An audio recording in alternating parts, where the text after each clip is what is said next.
तुम इस वक्त मेरे कमरे में क्या कर रहे हो? बाहरी बात हो गई।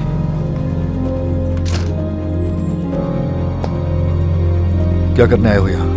ये मत भूलो तौकीर, वो मेरा बेटा है।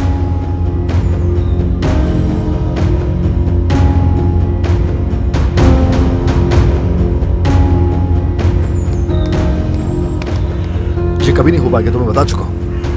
तुम्हें जान से मार दूंगा, ये बात तुम्हारी समझ में? तो इसका फैसला करने वाले तुम कौन होते हो? दिमाग खराब मत करो, मेरी बात सुनो। मैं तुम्हारी जान ले लूंगा, तुम्हें जान से मार दूंगा मैं। अली से दूर रहो, ओके?